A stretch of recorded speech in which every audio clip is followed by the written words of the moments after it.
Alright y'all, we back in the shop and we're going to do a unboxing and review on this dust topper that you can get from Home Depot.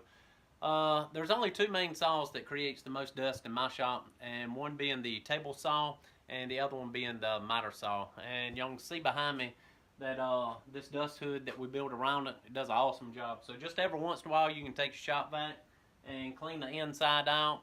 And besides that, it doesn't get dust everywhere. It pretty much controls it right there in that one area. With that being said, let's get to it.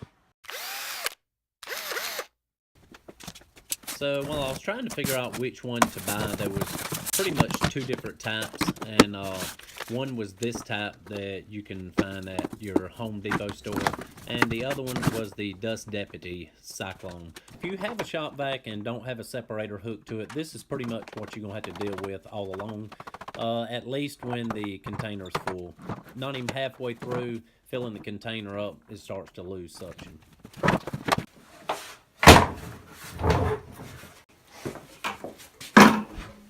Now, as far as installing, this is all you have to do. Snap it on the top of the bucket, and the port on the front of the dust hopper will go to your tool, and then the one on the top will go to your vacuum.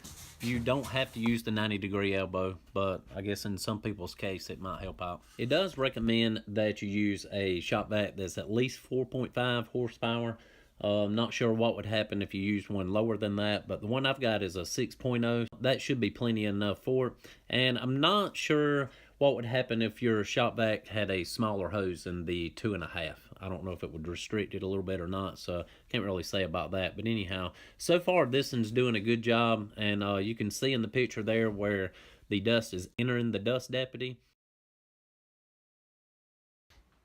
Alright y'all, I gotta tell you, I'm kind of impressed with this. I thought the suction would be reduced a little bit, but it seems to not have any effect on it. It cleaned it up real good, but now the other test is cleaning this dust hood out. I hadn't cleaned it out since I put it in, and that's probably been a month or so. So we're going to clean this out, and then we'll take the top off to the shop vac and the 5-gallon bucket and see what the results are.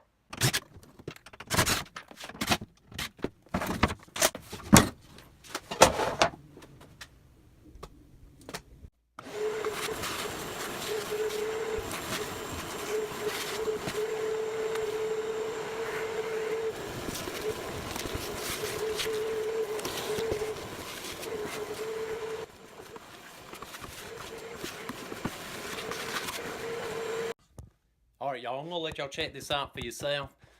We've just got finished cleaning it out. And look at that. I mean, it didn't take but just a few seconds to get that cleaned out. I mean, there's hardly any dust in there. And there was hardly any dust restriction either. It's pretty awesome, huh?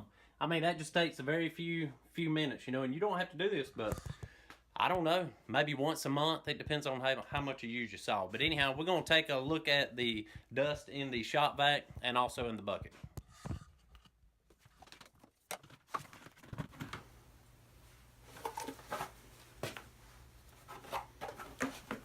Alright, as we take the top of the shop vac off, you're going to notice the filter looks pretty stopped up. But the thing about this is the filter is about 10 or 12 years old. I've never replaced it. I'll shake it out and blow it out with my air compressor ever so often, but it would probably work even better if I replaced that. So anyhow, there's very little dust in the shop vac. Seems like all of it's in the bucket. Alright y'all, so the dust topper seems to work pretty good, but the real test is going to be on the table saw. That's what creates most of the dust in my shop. So let's get that hooked up and we'll see how it does. So I'm not really thinking that this is going to perform quite like a $400, $500, or $600 shop vac, but you know, I do hope that it helps control the sawdust a certain amount so there's not as much cleanup and not as much in the air. So you can see here it going in the bucket, and it seems to be working pretty good. The sawdust that I normally have on top of the table is cut down to a minimum now. Hopefully, you know, this is what it's going to take to get the shop under control. Alright, so this is a look after I've run it on the table saw and also picked up the sawdust from the floor and the miter saw station, and there is a good bit of fine dust on the filter, and they say to expect that. I hope y'all enjoyed the video today. If y'all want to see us hook the dust stopper to another tool in the shop without a shop vac, don't forget to hit that subscribe button, ring that notification bell, and give us a thumbs up. Thank y'all for watching.